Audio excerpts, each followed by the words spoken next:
Refractive index, ठीक है। Refractive index देखने से पहले हम लोग देख लेते हैं रिफ्रैक्शन क्या होता है, ठीक। तो आइए देखते हैं रिफ्रैक्शन क्या होता है, ठीक। अब जो रिफ्रैक्शन होता है, देखो रिफ्रैक्शन हम लोग किस तरीके से समझते हैं। मान लीजिए ये एक मीडियम, ठीक, ये मीडियम है, इससे ऊपर एयर या वैक्यूम हो सकता है, ठीक, और नीचे जो है वाटर या ग्लास या कोई सब्सटेंस होता है। जैसे हम लोग पढ़ रहे हैं किसमें, बी फार्म में पढ़ रहे हैं, बी फार्म के थर्ड सेमेस्टर में फिजिकल फार्मास्यूटिक्स में पढ़ रहे हैं, ठीक है। तो उसमें होता है physico chemical properties of the drug, जो है उसके अंदर ये टॉपिक है। तो इसमें देखते हैं हम लोग क्या क्या है। नीचे का जो हमारा हमारा है, ये वाटर या ग्लास है, ठीक है। वाटर या ग्लास, ये नीचे का मीडियम हो गया, ऊपर का एयर या वैक्यूम हो गया, ठीक है। तो इसमें देखो कैसे करते हैं। एक लाइट रेज लेते हैं, लाइट रेज जब हम इसे पास करते हैं, ठीक, तो लाइट रेज जब हम पास करते हैं तो ये जब शुरू शुरू से जाता है तो इसे बोलते हैं इंसिडेंट रे, ठीक।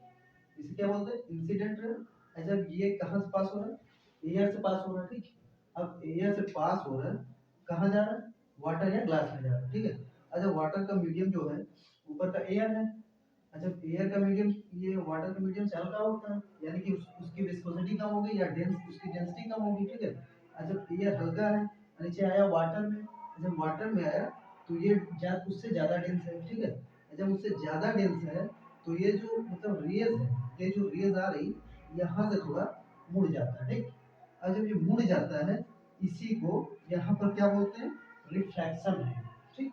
रिफ्रैक्शन याद रखना, यहाँ पर क्या है, रिफ्रैक्शन, रिफ्लेक्शन नहीं है, क्योंकि रिफ्लेक्शन अलग होता है और रिफ्रैक्शन यहाँ पर हम लोग पढ़ रहे हैं रिफ्रैक्शन, ठीक।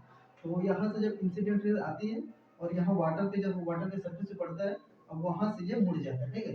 अब होता है ना कि एक सुई ले लो और नीचे कुछ लोहा का ले लो और उसको मतलब प्रेस करो, तो वहां से वो मुड़ना ही मुड़ना है। ये ऐसे ही समझ लो कि यहाँ पर ये ज्यादा डेंस है, यहाँ पर हल्का है, ठीक है। अब हल्के से आ रहे ज्यादा में, तो यहाँ से ये मुड़ गया, ठीक। अब मुड़ गया, अब ये जो है ये इसका ऐसे जाना चाहिए, लेकिन ऐसे नहीं जाता, जाता ऐसे यहाँ से मुड़ जाता है, ठीक है। ये वाटर में होता है, ठीक। और ये आपका ये नॉर्मल है, ठीक, ये नॉर्मल है। और इन दोनों के बीच में, इन दोनों के बीच में एक बनता है, ये जो एंगल बनता है, इसको हम किससे डिनोट करते हैं, आई से, ठीक, किसका, इंसिडेंट, ठीक। और यहाँ पर रिफ्रैक्शन, यहाँ से आर से डिनोट करते हैं, ठीक है। ये आपका हो गया।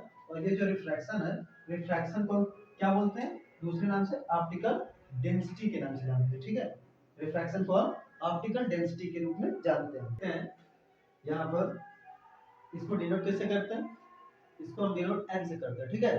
इसको एन से डिनोट करते हैं। तो जैसे यहाँ पर दिया है रिफ्रैक्टिव इंडेक्स, रिफ्रैक्टिव इंडेक्स बराबर क्या होता है, रिफ्रैक्टिव इंडेक्स बराबर, देखो speed of light in vacuum, ये ऊपर वाला होगा, ठीक है। जो ऊपर आता है एयर होता है या वैक्यूम होता है, ठीक। अब उसके बाद आता है speed of light in water, यानी कि जो अपन अपन का नीचे का सब्सटेंस है, ठीक है।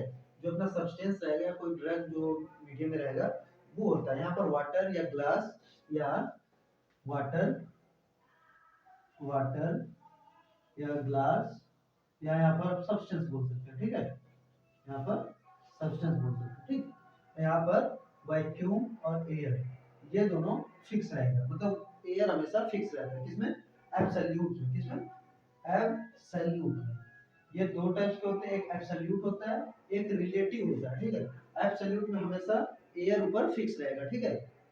और ये जो होता है रिफ्रैक्टिव इंडेक्स, होता क्या, वो देखो रेशियो ऑफ स्पीड, यानी कि जो हमारा स्पीड, मतलब लाइट की स्पीड की जो रेशियो है इन वैक्यूम में, ठीक है, इन वैक्यूम में, उसको हम लोग इसमें देखते हैं, ठीक, इसमें रिफ्रैक्टिव इंडेक्स में, ठीक। और इसके बाद एक आता है स्नेल लॉ करके आता है, स्नेल लॉ। उसमें ये बोलते हैं कि रिफ्रैक्टिव इंडेक्स बराबर जो होता है साइन आई, यानी कि जो इंसिडेंट रे होती है, साइन आई बराबर इंसिडेंट रे होती है, उसको डिनोट करता है, ठीक। और साइन आर बराबर ये होता है रिफ्रैक्टेड या रिफ्रैक्शन रे होता है, ठीक है। रिफ्रैक्शन रे जो हम लोग बनाए नहीं थे, यहाँ पर ये इंसिडेंट आ रहा था और यहाँ पर ये ऐसे हो जा रहा था, तो यहाँ पर क्या रिफ्रैक्शन का हो जा रहा था, ठीक है। और ये सीधे चला जा रहा था, ठीक। तो ये हो गया रिफ्रैक्शन, ये हो गया इंसिडेंट। ये किसका बताता है, स्नेल लॉ, ठीक है। और इसकी कोई यूनिट नहीं होती, ठीक, इसकी कोई यूनिट नहीं होती है। तो अभी हम देख लेते हैं रिफ्रैक्टिव जो इंडेक्स है, ठीक है, उसको हम लोग किससे मापते हैं, ठीक। तो मापने की जो होता है, तो मापने के लिए हम लोग रिफ्रैक्टोमीटर का यूज करते हैं, ठीक। रिफ्रैक्टोमीटर में जैसे कि ये देखिए, ये मतलब ज़्यादा मोस्टली यूज किया जाता है अबेस, क्या, अबेस रिफ्रैक्टोमीटर, ठीक। ये मतलब मोस्टली ज़्यादा यूज किया जाता है। तो ये एक नाम हो गया अबेस रिफ्रैक्टोमीटर। दूसरा हो गया फुल फ्रिज रिफ्रैक्टोमीटर, ठीक है।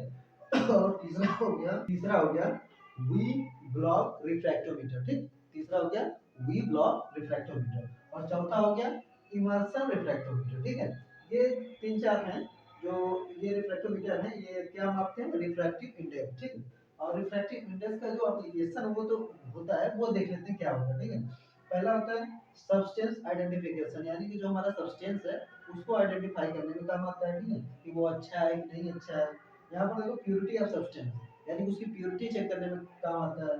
और कंसंट्रेशन ऑफ सब्सटेंस, यानी कि कंसंट्रेशन से वो बताया कि जब ऊपर से मतलब एयर है, एयर से जब हम लाइट रेज उससे मतलब पार कर रहे हैं, तो वहां से आके वो मुड़ेगा, यानी कि जितना कंसंट्रेशन उसका रहेगा ज्यादा हुआ तो वो ज्यादा मतलब मुड़ेगा, कम हो तो नहीं मुड़ेगा, सीधे चला जाएगा। तो इस हिसाब से उसकी कंसंट्रेशन का